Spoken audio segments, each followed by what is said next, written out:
Gracias. A ver si no te tapó el tiro a la cámara.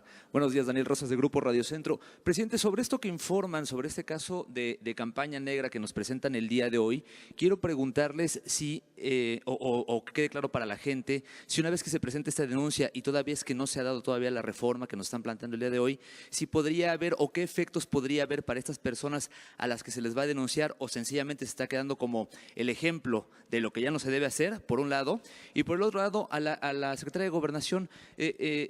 Cuando era ministra, licenciada Sánchez, alguna vez tuvimos oportunidad de platicar y me decía que la ley no debe aplicarse a rajatabla. Y en este caso le pregunto si el criterio sería el mismo, sobre todo por esto que agregaron los legisladores, que ya no nada más se limita al huachicol, a los delitos que se expusieron, sino ahora meten, por ejemplo, el caso de robo a casa habitación. En automático una persona que a lo mejor por alguna necesidad tenga que robar ya tendría que ir a la cárcel y entonces ya no tendría derecho a fianza. ¿Sería este mismo criterio de no aplicar la ley a rajatabla? Muchísimas gracias. Sí, primero, Santiago puede explicar. Mire, le pedí a Santiago Nieto que hiciera esta exposición por dos razones. Una, porque está iniciando el funcionamiento de la Fiscalía Electoral y es dar a conocer que ya existe un fiscal electoral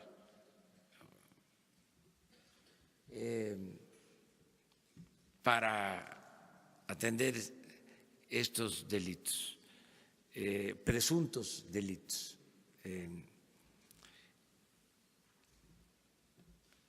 Ortiz Pinchetti es el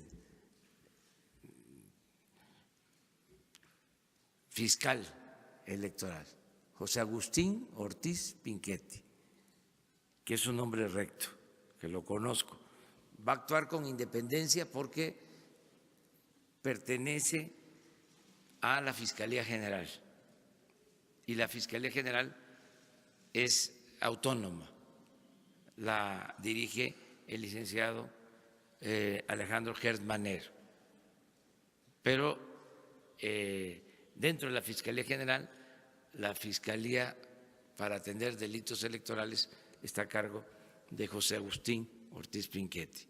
También para que se sepa que ya existe el fiscal para este asunto.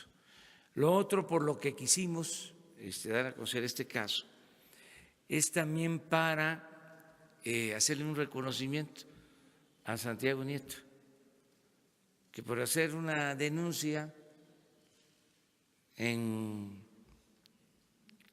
su tiempo fue cesado. Entonces eso es una reivindicación pública.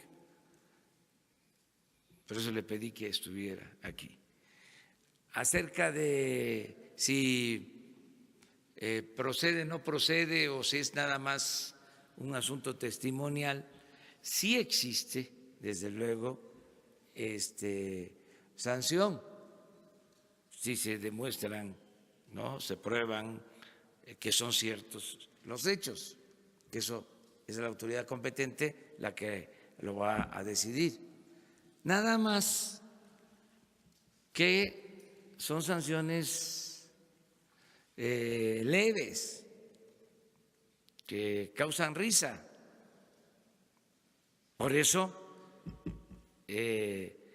ahora se toma la decisión de que delito grave el fraude electoral. Así estaba en la Constitución de 1857. Se podía juzgar al presidente de la República por traición a la patria y por fraude electoral. Y se modificó en la Constitución del 17. Se dejó nada más traición a la patria. Ya se los dejo de tarea el el por qué la actuación de esa manera, pero se quitó. Ahora, lo que queremos en la reforma al 108 constitucional, que en aquel entonces era el artículo 103, es que el presidente sea juzgado por delito electoral y por corrupción, porque el artículo 108 no contempla que el presidente de la República en funciones pueda ser juzgado por corrupción ni por delitos electorales. Entonces, la reforma que se está proponiendo es, en el caso de corrupción, que no haya impunidad. Entonces, esto es el marco nuevo para la cuarta transformación. Entonces, no sé si, Santiago, quieras aclarar sobre qué corresponde ahora con este marco jurídico. Con su venia, presidente. Sí, en este momento la legislación prevé en el artículo 7, fracción 21, una penalidad de 6 meses a 3 años de prisión por hacer contrataciones sin formar parte del padrón de proveedores del Instituto Nacional Electoral.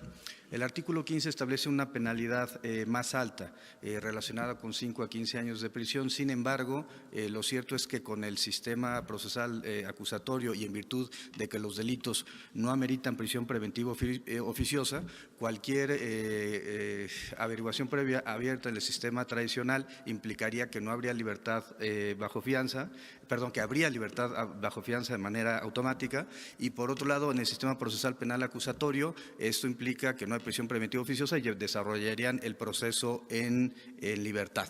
Esto tiene una connotación relevante.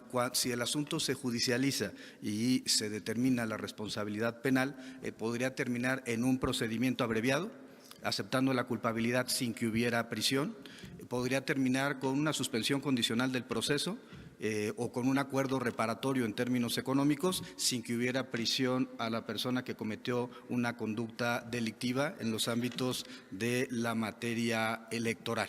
Como ha dicho el presidente de la República, realmente los delitos electorales estaban constituidos para efecto de que no hubiera responsabilidad hacia la clase política que cometía este tipo de irregularidades. Es cuanto, presidente.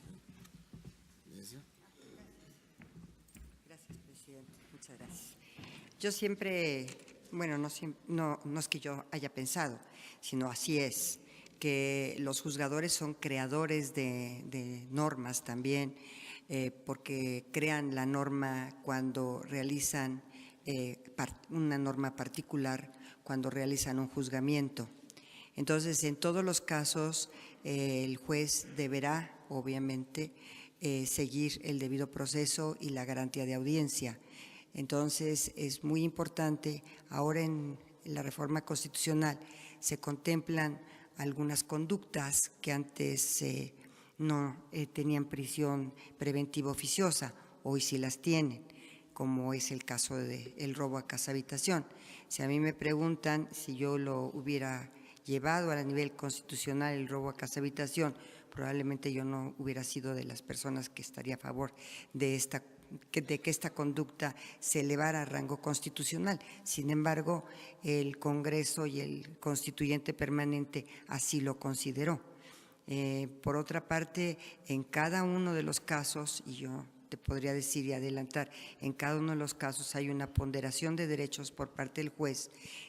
Por supuesto que la ley no se puede aplicar a rajatabla, hay casos concretos, hay todo un sistema probatorio, hay un debido proceso, hay garantías de audiencia, y tomándote en consideración todo esto, el acervo probatorio y todo, tiene que resolver el juez, y siempre respetando los derechos humanos por encima de cualquier situación, porque así lo mandata la propia Constitución.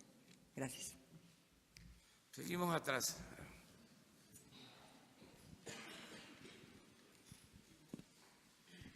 Hola, buenos días, presidente. A ver si no estorbo. Una pregunta. El pasado lunes, en su informe de los 100 días, usted decía que el gobierno, que la presidencia de la República no tenía sindicatos, no